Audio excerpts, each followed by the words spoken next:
Pang Valentine's Day pa yan siguro. Siguro sa gabi maganda yan, ano. Ang daming ano, oh.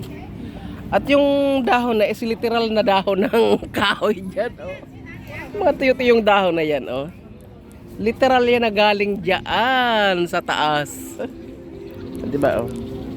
Dapat puro roses lang yan, eh. Dami yung gano'n sa kabila. Kahit sang sulok ka pumunta, mayroong ano, tsekwa. Oh, mas maganda dito pala, oh. Oh. Oh.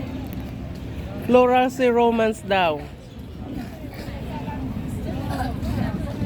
Diba ang ganda, oh. Uy, yung galing. Oh, diba? Pa-picture-picture ng mga lovers. So, dito naman pinagtatambayan ng mga inchik. Ang tulay. Dati may vlog na ako dito, ha, guys. Yan, nang umalis ako ay hindi pa ano tapos. Ngayon ay may mga tindahan na. Building. Tinabunan nila yung ano. Kaya yung seaside, konti lang ang natitira. Baka pag lumayas ako at bumalik ko isang taon, baka wala nang tubig dito. Kasi itong MGM na to dapat ano to, eh. Ganyan yang noon, oh. Yung MGM kasama yan nitong ilog na to. O yan, hanggang doon tinakpan din. Tignan mo yung isla na yan, dapat nasa gitna yan. Maliit na isla. Ngayon wala na. So pangalawa part 2 ng ano ng aming paggagala dito sa ano Macau. So dito kami umikot sa likod ng MGM kasi doon sa kabila napakaraming tao. So kahit na dito may mga tao pa rin. Tingnan mo yung age niya, oh. Dati wala pa naman 'to. May music nga lang dito. So pero copyright. Sa gabi maganda rito daw ng mga ilaws.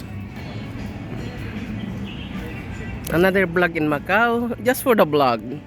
Kasi wala tayong ma-upload. Oy, maganda pala dito pag ano, gabi. Ayan, oh, may design sa feel, oh, pagkagabi. Siguro may fountain yan, no? Ayan, oh, meron siyang ano, mga paro-paro, oh. Sa gitna ng butterfly. Sa gitna ng sa gitna ng suba. Suba. Nandito kami sa likod, gilid ng Win. Alam nyo ba na ang mga inchik ay takot na takot sa araw? Tingnan nyo yan. Ayaw na ayaw nilang umitim. Kala ko anong ganap dyan sa mga paru-paro na yan, eh. Di ba? Napakalaki na ng pag-unlad ng kapaligiran ng Macau, pero yung ekonomiya nila is naghihikaos pa rin. Ay, wow, guys. May paetyos pala dito pagkagabi. Oh, ito. Mga lead light yata ito, eh.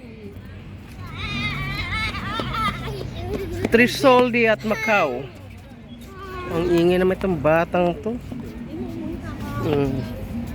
Pero pala ito pa ito sa gabi. Kaso nakakatamad pumunta dito kasi ang layo din kaya nang nilalakad. Ayan, oh, sa Win. Oh, may paganyan siya, oh. Gawa ng ano, oh. Tire wire. Ano? Tire wire. Punta dito. Diba? Diyan may dancing fountain. Dancing fountain. Pero wala yata ngayong araw. Sa gabi, every 30 minutes. Sa maghapon na paglalagulag ng mga inchik, andyan sila, oh, sa mga gilid-gilid. Oh. Hanggang doon sa dulo. Oh, oh, ayun, oh. Kita nyo yan, mga pagod na yan sa kaiikot. Oh, oh, andyan. Oh, oh, diba? At kaming dalawa pagod na din. Ang bag niya, ang bigat-bigat, meron siyang 6 na tinapay. Ang bata ng tubig. Itong tubig, daldala ko, ilagay ko dun sa higaan ko. Kasi nasa top, ano ako, nasa upper deck. Ang kakatamad bumaba. Dito kami sa Win. Tapos, ilipat kami doon. Sa kabila. Just for the vlog lang to, guys. Ginagawa kong 5 minutes to. Kasi you know, kailangan natin gumalaw-galaw sa YouTube. Alam mo, ng elementary kami, ay nung oo, ito yung ginagawa naming kisame. Ang tawag niya sa aming pugahan. Ito ginagawang halaman. Ito nakukuha namin sa kagubatan. FYI lang. O, doon sila, o, naghahantay sila ng pagsayaw ng fountain. At kami magtataya na. So, ganun guys. So, thank you for watching guys. This is my second vlog sa ngayong paggala. Tignan yung mga mukha ng mga kainsikan. So, bye bye guys. See you when I see you.